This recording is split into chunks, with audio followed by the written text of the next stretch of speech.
the horrors of concentration camps. In the darkest chapter of human history, there existed places so horrific that even decades later, survivors struggled to find words adequate enough to describe what they endured.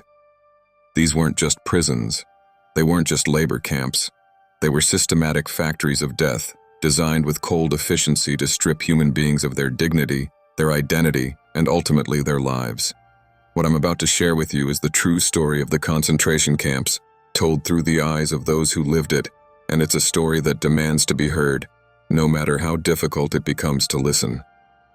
When the Allied forces first stumbled upon these camps in 1945, hardened soldiers who had seen the worst of war fell to their knees and wept. General Dwight Eisenhower, upon witnessing the conditions at Ohrdruf, immediately ordered every available unit in the area to tour the camp. He wanted as many witnesses as possible because, as he said, "We are told that the American soldier does not know what he is fighting for. Now, at least, he will know what he is fighting against." Even Eisenhower, with all his military experience, couldn't have imagined the depths of human cruelty he was about to witness. But to understand the full horror of the concentration camps, we need to go back to the beginning, to see how ordinary places transformed into something unspeakable. The first camp opened in March 1933, just weeks after Hitler seized power. It was called Dachau, located just outside Munich, and initially it was presented to the German public as a detention center for political prisoners, communists, and what the regime called undesirables. The local newspaper even ran cheerful articles about it. But from the very first day, Dachau was a place of brutality. The commandant, Theodor Eicke, established rules and procedures that would become the blueprint for every camp that followed. He created the system, the hierarchy of terror that would eventually consume millions. The early prisoners at Dachau were mostly political opponents, journalists who spoke out, religious leaders who refused to comply, anyone who dared to resist. They arrived expecting harsh treatment, perhaps, but nothing could have prepared them for what awaited. Within hours of arrival, prisoners were stripped of their clothes, their heads were shaved, and they were beaten simply for the sake of establishing dominance. One survivor, Hans Beimler, who managed to escape in 1933, described his arrival. "They struck us with whips, with sticks, with their fists. Men fell to the ground, blood streaming from their faces, and still the guards continued. They were laughing." The camps operated on a system of terror that was both random and calculated. Prisoners never knew when violence would erupt, which meant they lived in constant fear. A guard might shoot a prisoner for walking too slowly, or for walking too quickly, for looking at them, or for not looking at them. The rules changed constantly, deliberately, because the goal wasn't just punishment. It was the complete destruction of the human spirit. The SS guards were trained to see prisoners as less than human, as creatures that deserved no mercy, no compassion, no basic human rights. As the years progressed and war began, the camp system expanded exponentially. What started as a handful of camps in Germany grew into a vast network spanning across occupied Europe. Auschwitz, Bergen-Belsen, Treblinka, Sobibor, Mauthausen, Ravensbrück, Buchenwald, names that would forever be synonymous with evil. Each camp had its own particular horror, its own specialty in the machinery of death. But they all shared certain characteristics, certain methods of breaking the human beings who entered their gates. The journey to the camps often began in cattle cars, packed so tightly that prisoners couldn't sit down. These transports could last days, sometimes over a week, with no food, no water, no sanitation. People died standing up, held upright by the crushing press of bodies around them. Children suffocated. The elderly collapsed. And when the doors finally opened, those who stumbled out found themselves in a nightmare beyond comprehension. The selection process began immediately. At camps like Auschwitz, SS doctors would stand on the ramp as prisoners arrived, casually pointing left or right with a flick of their hand or a swagger stick. Left meant immediate death in the gas chambers. Right meant temporary survival as a slave laborer. Mothers clutching babies went left. The elderly went left. The sick, the weak, children under 14, all went left. They had no idea. The SS told them they were going to shower, to be deloused.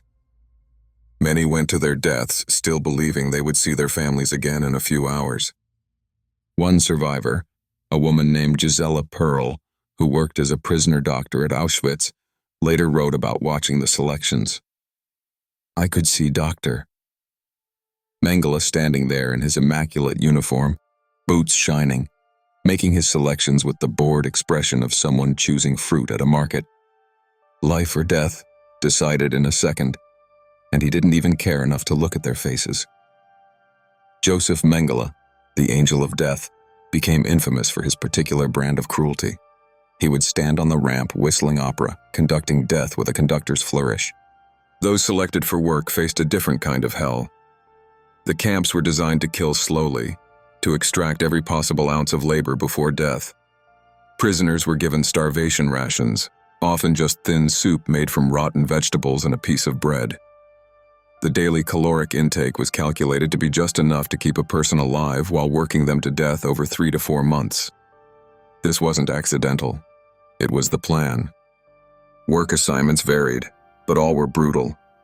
Some prisoners quarried stone, hauling massive rocks up steep hills and wooden clogs that destroyed their feet. Others worked in factories producing munitions for the German war machine. Some were forced to sort through the belongings of the dead, piling up shoes, glasses, even human hair, which was used for industrial purposes. The cruelty of this particular assignment, handling the possessions of murdered children while knowing your own family might have met the same fate, broke many prisoners spiritually in ways that even physical torture couldn't. The living conditions were specifically designed to dehumanize and degrade. Prisoners slept on wooden bunks stacked 3 or 4 high, often sharing a bunk with multiple people, with no mattresses, just wooden planks.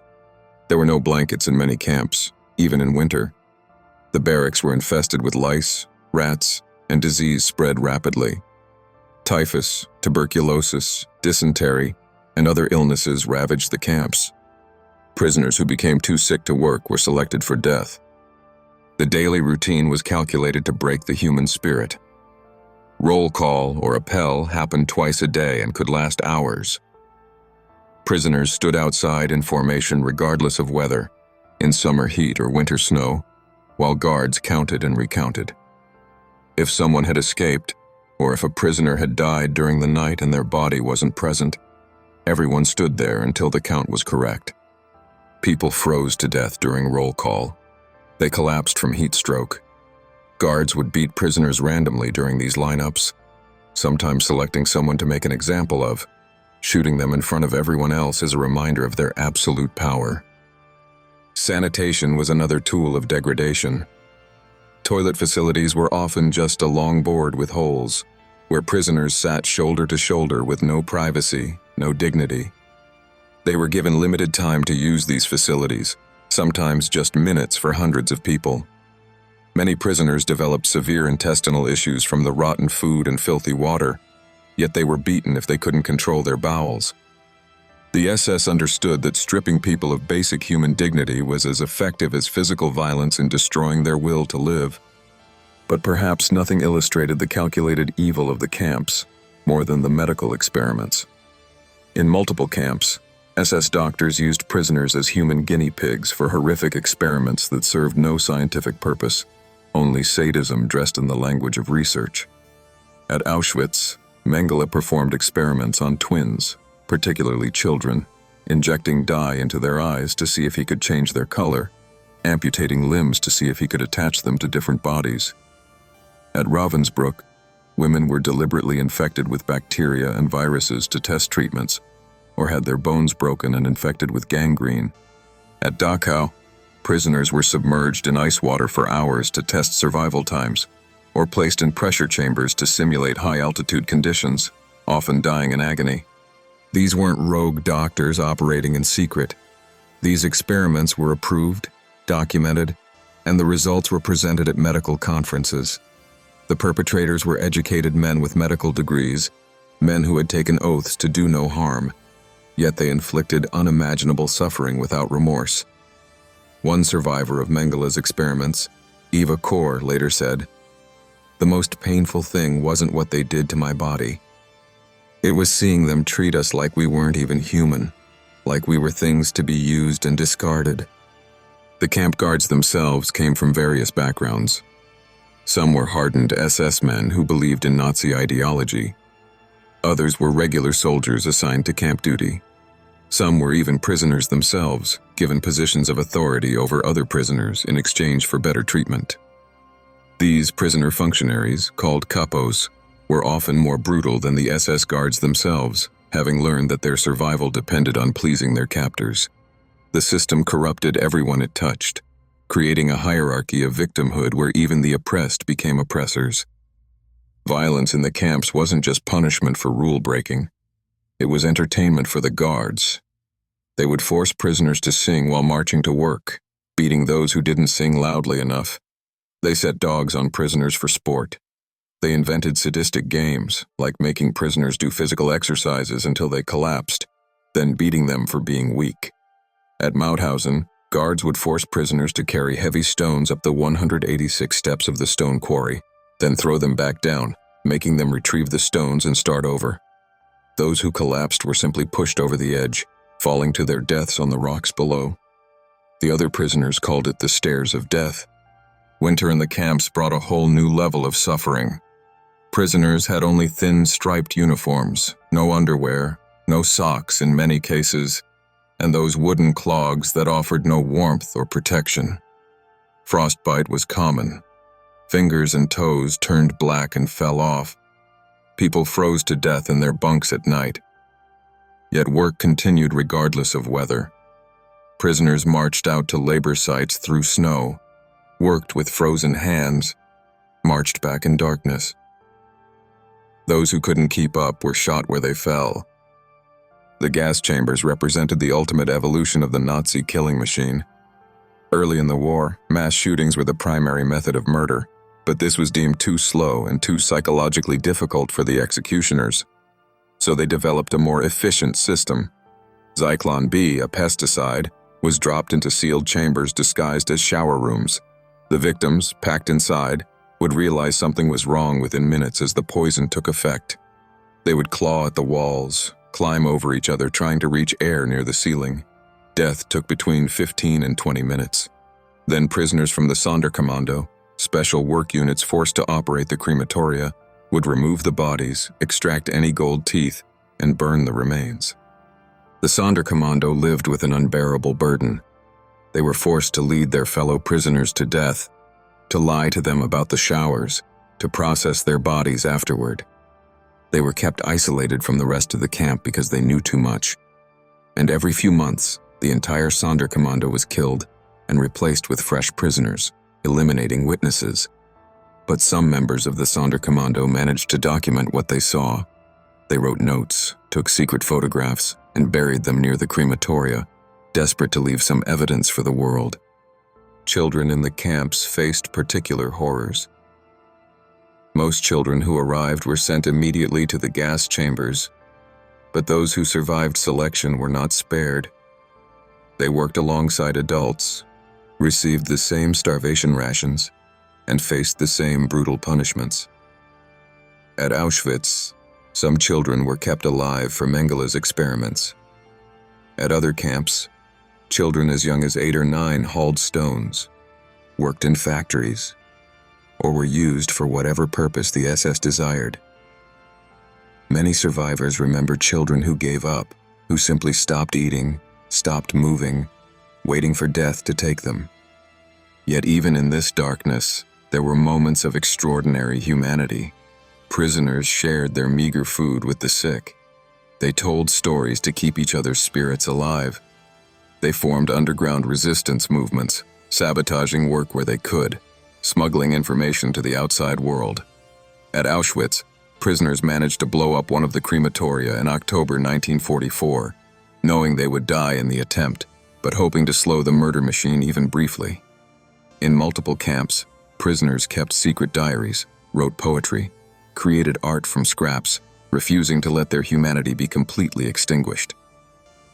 As the war turned against Germany, the camps became even more deadly. Resources grew scarce, but the killing continued. Death marches began in late 1944 as the SS tried to move prisoners away from advancing Allied armies. Prisoners who had somehow survived months or years in the camps were now forced to march hundreds of miles in the dead of winter, with no food, no shelter, no rest. Those who fell were shot. The roads of Eastern Europe were lined with frozen corpses. Some estimates suggest that more prisoners died on these death marches than in any other single period of the camp's operation. When Allied soldiers finally liberated the camps, they found scenes that defied description. At Bergen-Belsen, British soldiers found over 13,000 unburied corpses and another 60,000 prisoners, most near death from starvation and disease. At Dachau, American soldiers found rail cars full of decomposing bodies, prisoners who had been left to die just days before liberation. The liberators, battle-hardened veterans, were traumatized by what they witnessed. Many broke down completely. Some shot SS guards on sight, unable to contain their rage at what had been done. The survivors were barely alive. They weighed 70, 60, sometimes 50 pounds or less. Their eyes were hollow, their bodies covered in sores and infected wounds. Many died in the days after liberation because their bodies couldn't handle normal food after so long on starvation rations. Liberating soldiers tried to help by giving prisoners rations, chocolate, bread, not knowing that this would kill people whose digestive systems had atrophied. It took weeks of careful medical treatment to slowly bring survivors back from the brink. The psychological scars went even deeper than the physical ones. Survivors struggled with what we now call PTSD, though at the time there was no name for it. They had nightmares, couldn't sleep, couldn't trust people. Many felt crushing guilt for having survived when so many didn't. They asked themselves over and over, why did I survive when my mother, my father, my children died? What did I do to deserve life when they deserved it more? This survivor's guilt haunted many for the rest of their lives. When the full scope of the Holocaust became known, the world recoiled in horror. The numbers were almost incomprehensible. 6 million Jews murdered, 5 million others, Romani people, homosexuals, disabled people, political prisoners, Soviet POWs. 11 million human beings systematically killed in the span of just a few years. The camps had processed death on an industrial scale, with bureaucratic efficiency, documented in meticulous records. The Nuremberg trials brought some perpetrators to justice. Camp commandants, SS officers, doctors who performed experiments, all faced judgment. Many were executed. Others received prison sentences. But countless perpetrators escaped justice, blending back into society, living out their lives in freedom while their victims' ashes scattered across the fields of Poland and Germany. Some fled to South America. Some were recruited by intelligence agencies who valued their skills more than justice. The hunt for Nazi war criminals continues even today, though few remain alive. The camps themselves still stand, many preserved as memorials and museums. Walking through Auschwitz today, you can see the barracks, the guard towers, the rail line where the selections happened. You can enter the gas chambers and see the scratches on the walls. You can look at rooms filled with shoes, with suitcases bearing names and addresses of people who never came home, with human hair, with prosthetic limbs. These artifacts speak to the individual humanity of each victim, reminding us that these weren't just statistics, but people with names, families' dreams, and lives stolen from them. Survivors spent years trying to tell their stories, though many found the world didn't want to listen. People were uncomfortable, wanted to move on, wanted to forget. It wasn't until decades later that society really began to reckon with what had happened. Books, films, and testimonies finally brought these stories to a wider audience. Organizations worked to document every survivor testimony before it was too late. These testimonies are crucial because they personalize the incomprehensible numbers, helping us understand that each death was a universe destroyed. One survivor, Elie Wiesel, who survived Auschwitz and Buchenwald, dedicated his life to bearing witness. He wrote, "For the dead and the living, we must bear witness." He understood that remembering wasn't just about honoring the victims, but about ensuring such atrocities never happen again. But even Wiesel acknowledged the impossibility of truly conveying what happened. No one who wasn't there can truly understand. But we must try to make them understand anyway, because forgetting would be the final victory of evil. The concentration camps represent humanity at its worst, but also occasionally at its best. The prisoners who shared their last piece of bread, the doctors who tried to save lives with no medicine or supplies, the members of resistance groups who risked everything to fight back. These acts of courage and compassion in the face of absolute evil remind us that even in the darkest circumstances, some spark of humanity can survive. Not in everyone. Clearly, the camps proved that many people can be corrupted, can participate in evil, can watch suffering and do nothing. But some resisted.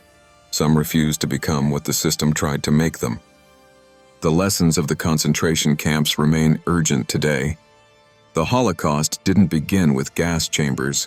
It began with othering, with dehumanizing language, with laws that stripped certain groups of rights, with propaganda that convinced ordinary people that their neighbors were dangerous, inferior, unworthy of empathy.